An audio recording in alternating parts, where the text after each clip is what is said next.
Friends,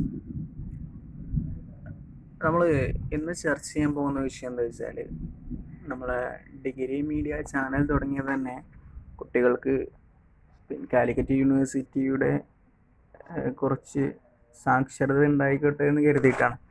അതായത് നമ്മൾ കുറേ ആളുകൾ കുറച്ച് കാര്യങ്ങളെ തൊട്ട് ഓൺലൈനിലായി കിട്ടുന്ന കുറച്ച് കാര്യങ്ങളെ തൊട്ട് എന്താണ് തീരെ ഇലിട്രസി ആണെന്ന് തന്നെ പറയാം. അതായത് തീരെ അറിയാത്ത കുറേ ആളുകളുണ്ട്. അത് കാരണം എന്താ വെച്ചാൽ, നമ്മളോട് തന്നെ കുറേ ആൾക്കാർ ചോദിക്കാറുണ്ട്. വാട്സപ്പ് വഴിയായിട്ടും മറ്റേ കോൾ ചെയ്തിട്ടായിട്ടും നമ്മോട് ഇങ്ങനെ ചോദിക്കാറുണ്ട്, എന്തായി, നോട്ടിഫിക്കേഷൻ എത്തിയോ, അല്ലെങ്കിൽ പരീക്ഷ രജിസ്ട്രേഷൻ ആയോ, അതല്ലെങ്കിൽ മറ്റുള്ള കാര്യങ്ങൾ MCQ ആണെങ്കിലും മറ്റു ക്വസ്റ്റ്യൻ ബാങ്ക് ആണെങ്കിലും അങ്ങനെ കുറച്ച് കാര്യങ്ങളെ തൊട്ട് നിരക്ഷരായിട്ടുള്ള കുറേ ആളുകളുണ്ട്. ഇതിൽ കുറേ ആളുകൾ ഇന്ന് നമ്മുടെ കൂട്ടത്തിലുണ്ട്, കാലിക്കറ്റ് യൂണിവേഴ്സിറ്റിയിൽ ഡിസ്റ്റൻസ് ചെയ്യുന്ന ആളുകളാകട്ടെ. അപ്പം ഇത്തരത്തിലുള്ള ആളുകൾക്ക് വേണ്ടിയിട്ടാണ് ഞാൻ ഈ വീഡിയോ ചെയ്യുന്നത്. സംഭവമൊന്നുമല്ല, നമ്മൾ എങ്ങനെ യൂണിവേഴ്സിറ്റിയുടെ പേജ് തുറന്നിട്ട് അതിൽ നമുക്ക് വേണ്ട കാര്യങ്ങൾ എങ്ങനെ നമുക്ക് നോക്കാം എന്നാണുള്ളത്. അതിൽ ഞാനിപ്പോൾ ഇന്ന് ചെയ്യുന്നത് വെറും നമ്മൾ നോട്ടിഫിക്കേഷന്, അതായത് യൂണിവേഴ്സിറ്റിയുടെ പരീക്ഷാ ഭവനിലേക്കും അതല്ലെങ്കിൽ നമ്മുടെ ഡിസ്റ്റൻസായി ചെയ്യുന്ന ആളുകളുടെ കോണ്ടാക്ട് ക്ലാസ് അതുപോലെയുള്ള കാര്യങ്ങളൊക്കെ എങ്ങനെ നോട്ടിഫിക്കേഷൻ വന്നാൽ നമുക്കത് എങ്ങനെ നോക്കാൻ സാധിക്കും എന്നുള്ളതാണ് ഇവിടെ വീഡിയോ ചെയ്യുന്നത്. അപ്പോൾ ആദ്യമായിട്ട് നമ്മൾ ഇവിടെ ക്രോമിൽ പോകണം. അത് ഗൂഗിളിലാണെങ്കിലും കുഴപ്പമൊന്നുമില്ല, ഞാനിപ്പോൾ ക്രോമാണ് എടുത്തിട്ടുള്ളത്. അതിൽ കാലിക്കറ്റ് യൂണിവേഴ്സിറ്റിയുടെ പേജ് തുറക്കാം.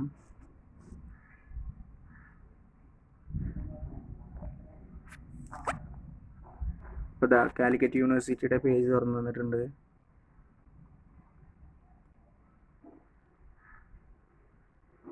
ഇപ്പം ഈ കാലിക്കറ്റ് യൂണിവേഴ്സിറ്റിയുടെ പേജ് തുറന്നു വരുമ്പോൾ തന്നെ നമുക്ക് കാണാൻ കഴിയുന്നത് ഡയറക്റ്റായിട്ട് അഡ്മിഷൻ ചെയ്യുന്ന ആളുകളുണ്ട്, അതായത് കോളേജിൽ പോയി പഠിക്കുന്ന ആളുകൾ. അതേപോലെ തന്നെ പരീക്ഷാ ഭവൻ്റെ അത് മൊത്തത്തിലായിരിക്കും. പിന്നെ എന്നിട്ട് റിസർച്ച് ചെയ്യുന്ന ആളുകൾക്കുള്ളതാണ്.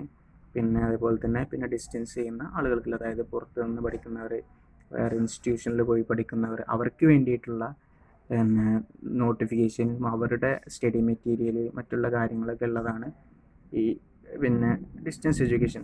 ആദ്യമായിട്ട് നമുക്ക് ഫസ്റ്റ് നമ്മൾ ചെക്ക് ചെയ്യുന്നത്, നമ്മളിവിടെ നോട്ടിഫിക്കേഷനെ കുറിച്ചാണല്ലോ ചർച്ച ചെയ്യുന്നത്. അതെങ്ങനെ നോക്കുക എന്നാണ് നമ്മൾ ഈ വീഡിയോയിൽ ലക്ഷ്യമാക്കുന്നത്. അപ്പം പരീക്ഷാ ഭവനിലായിരിക്കും നമുക്ക് വേണ്ട അധികം നോട്ടിഫിക്കേഷനും ഉണ്ടാവുക. അപ്പം നമ്മൾ ആദ്യം പരീക്ഷാ ഭവനിലാണ് പോകേണ്ടത്. അതായത് താഴത്ത് നോക്കിയാൽ തന്നെ കാണാം, പരീക്ഷാ ഭവനിൽ താഴത്ത് നോക്കിയാൽ രജിസ്ട്രേഷൻ, അതേപോലെ തന്നെ റിസൾട്ട്സ്, അതേപോലെ തന്നെ നോട്ടിഫിക്കേഷൻ എന്നാണ് കാണുന്നത്. അപ്പോൾ നമുക്ക് ആദ്യം അതിൽ പോയി നോക്കാം.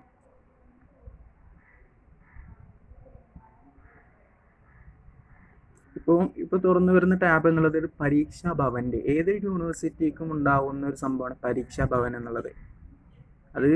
അതിലാണ് അവരുടെ ആ യൂണിവേഴ്സിറ്റിയുടെ എക്സാം രജിസ്ട്രേഷൻ, സിലബസ്, അതേപോലെ തന്നെ ഹാൾ ടിക്കറ്റ്സ്, ടൈം ടേബിള്, അതേപോലെ തന്നെ നോട്ടിഫിക്കേഷൻ ആയിട്ടുള്ള ഇനി എക്സാമിന് വല്ല റിവാലുവേഷൻ വന്നാൽ അതിൻ്റെ റിവാലുവേഷൻ റിസൾട്ട്, അതേപോലെ തന്നെ കുറേ കാര്യങ്ങൾ ഇതിലുണ്ട്. എക്സാമിനേഷൻ റിസൾട്ട് കാര്യങ്ങളൊക്കെ ഇതിൽ നിന്നാണ് ലഭിക്കുക എന്നുള്ളതാണ്.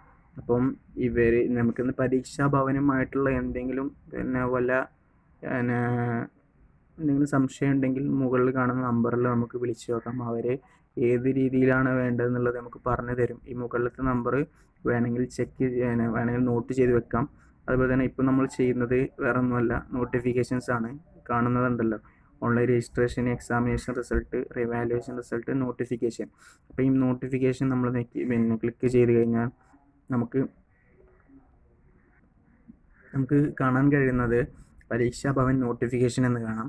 അതിൻ്റെ തൊട്ട് താഴെയായിട്ട് അതായത് എല്ലാ നോട്ടിഫിക്കേഷനും, അതേപോലെ തന്നെ അതിൻ്റെ റൈറ്റ് സൈഡിലായിട്ട് UG, അതായത് അണ്ടർ ഗ്രാജുവേറ്റ്, തൊട്ട് റൈറ്റ് സൈഡിൽ പോസ്റ്റ് ഗ്രാജുവേറ്റ്, അതായത് PG, പിന്നെ മറ്റുള്ള കാര്യങ്ങളൊക്കെയാണ് അതറിൽ വരിക. അപ്പോൾ നമുക്ക് വേണ്ടിയിട്ടുള്ളത് ഇവിടെ അണ്ടർ ഗ്രാജുവേറ്റിലാണ്, അതായത് UG കോഴ്സുകളാണ് നമ്മളിപ്പോൾ നോക്കുന്നത്. അപ്പം ഇതിൽ പിന്നെ നോട്ടിഫിക്കേഷൻ വന്നിട്ടുണ്ട്. ഇപ്പം ഇതിൽ നോട്ടിഫിക്കേഷൻ എടുത്ത് നോക്കുകയാണെങ്കിൽ പിന്നെ 6M notifications, UCPSC CMB camp എന്നൊക്കെ പറഞ്ഞിട്ടുള്ള കുറച്ച് നോട്ടിഫിക്കേഷൻ വന്നിട്ടുണ്ട്. അതേപോലെ തന്നെ പിന്നെ ഇപ്പോൾ ലോക്ക്ഡൗൺ ആയതുകൊണ്ട് തന്നെ നോട്ടിഫിക്കേഷൻ്റെ ഒരു പിന്നെ കുറവ്, ലാക്ക് ഓഫ് നോട്ടിഫിക്കേഷൻ കാണുന്നുണ്ടല്ലേ, കുറേ നോട്ടിഫിക്കേഷൻ കാണാം നമുക്ക്. അതേപോലെ തന്നെ നമ്മൾ ഇപ്പോൾ ഒന്ന് പ്രസ് ചെയ്താൽ നമുക്ക് ഇങ്ങനെ തുറന്നു വരുന്ന ഒരു PDF ആണ് കിട്ടുക. ആ PDF നമുക്ക് വേണമെങ്കിൽ ഷെയർ ചെയ്യാം, മറ്റുള്ള ആളുകൾക്ക് വേണമെങ്കിൽ കൊടുക്കാം. അത് ഇങ്ങനെ നോട്ടിഫിക്കേഷനൊക്കെ PDF ആയിട്ടാണ് നമുക്ക് ലഭിക്കാറ്. നമ്മളെ കുറേ ആളുകൾ കണ്ടിട്ടുണ്ടാവും, പിന്നെ വാട്സപ്പിലൂടെ ഷെയർ ചെയ്ത് തരുന്ന നോട്ടിഫിക്കേഷനൊക്കെ നമുക്ക് ചില ആളുകൾക്ക് കാണാമല്ലോ. അപ്പം ഇങ്ങനെ PDF ആയിട്ടാണ് നോട്ടിഫിക്കേഷൻ വരിക. ഇനി നമുക്ക് പിന്നെ ഇത്രയേ ഉള്ളൂ നോട്ടിഫിക്കേഷൻ പരമായിട്ടുള്ള കാര്യങ്ങൾ. ഇനി നമുക്ക് പരീക്ഷാപരമായിട്ടുള്ള നോട്ടിഫിക്കേഷൻ വരികയാണെങ്കിൽ നമുക്ക് ഒന്നുകൂടി പിന്നെ ഒരു വ്യക്തത കിട്ടാൻ വേണ്ടിയിട്ട് നമ്മൾ എന്ത് ചെയ്യണം എന്ന് വെച്ചാൽ, ഓൺലൈൻ രജിസ്ട്രേഷൻ എന്നിട്ട് ഫസ്റ്റ് ഓപ്ഷൻ കാണാം, ഓൺലൈൻ രജിസ്ട്രേഷൻ. അതിൽ നമ്മളൊന്ന് പോയി നോക്കണം. എന്നിട്ട് സംഭവം എന്താ വെച്ചാൽ, ഇതെന്തിനാണ് നോക്കണമെന്ന് വെച്ചാൽ, നമ്മൾ പരീക്ഷാപരമായിട്ടുള്ള നോട്ടിഫിക്കേഷൻ കണ്ടാൽ നമുക്ക് പോയി നോക്കാൻ പറ്റിയിട്ടുള്ള, അതായത് എക്സാം രജിസ്റ്റർ ചെയ്യാൻ പറ്റിയിട്ടുള്ള ഒരു ടാബാണ് ഞാനിപ്പോൾ തുറന്നിട്ടുള്ളത്, ഓൺലൈനായിട്ട് രജിസ്റ്റർ ചെയ്യണം എന്നുള്ളത്. അപ്പം ഇതിൽ നമുക്ക് കുറേ പഠിക്കാനുണ്ട്, അതുകൊണ്ടാണ് ഈ കാര്യം കൂടെ ഒന്ന് വ്യക്തമാക്കി പറയുന്നത്. ഇത് പറഞ്ഞു വരുന്നതെന്ന് വെച്ചാൽ, ഇവിടെ CUCPSC, അതേപോലെ തന്നെ CCSSSUG, അതേപോലെ തന്നെ private registration, STE, B.Ed, B.Tech, അതേപോലെ തന്നെ കുറേ കോഴ്സുകൾ പിന്നെ കാലിക്കറ്റ് യൂണിവേഴ്സിറ്റി പ്രൊവൈഡ് ചെയ്യുന്ന കുറേ കോഴ്സുകൾ ഇതിൽ കാണാം. അപ്പോൾ നമുക്ക് ഇവിടെ പിന്നെ യൂണിവേഴ്സിറ്റി ഡിസ്റ്റൻസ് എടുക്കുന്ന ആളുകൾക്ക് നമുക്ക് STEയിൽ പോയി നോക്കാം. അപ്പം STEയിൽ പോയി നോക്കുമ്പോൾ നമുക്ക് ആകെ കിട്ടുന്നത് ഇപ്പോൾ ഡ്യൂപ്ലിക്കേറ്റ് ID-യുടെ ഒരു നോട്ടിഫിക്കേഷൻ മാത്രം, അതായത് ഒരു രജിസ്ട്രേഷൻ മാത്രമാണുള്ളത്. നമ്മുടെ ID കാർഡ് നഷ്ടപ്പെട്ടാൽ 150 രൂപ ചലാനടിച്ചിട്ട് അങ്ങനെ പിന്നെ നമുക്ക് അതായത് വേറെ പുതിയൊരു ഡ്യൂപ്ലിക്കേറ്റ് ID കാർഡ് എടുക്കാൻ വേണ്ടിയിട്ടാണ് ഇതുള്ളത്.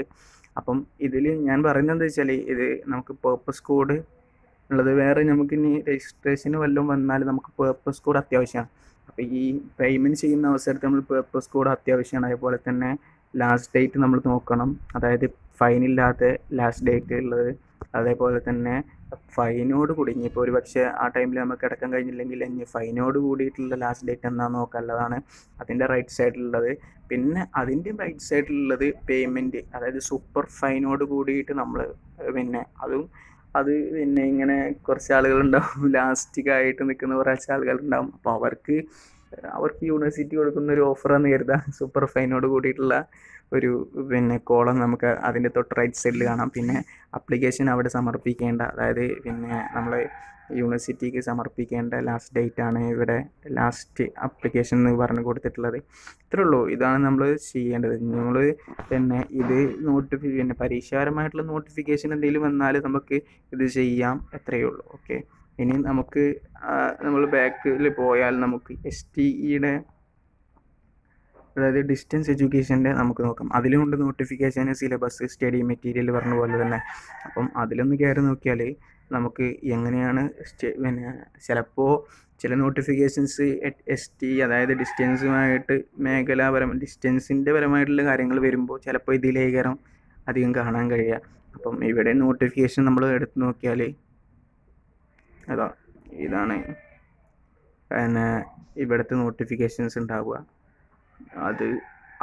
അതിൽ നമ്മൾ കാറ്റഗറി ബേസ്ഡ് നോട്ടിഫിക്കേഷൻ കണ്ടിരുന്നു, പക്ഷേ ഇവിടെ ഇങ്ങനത്തെ നോട്ടിഫിക്കേഷൻസാണ് നമുക്ക് കാണാൻ കഴിയുക.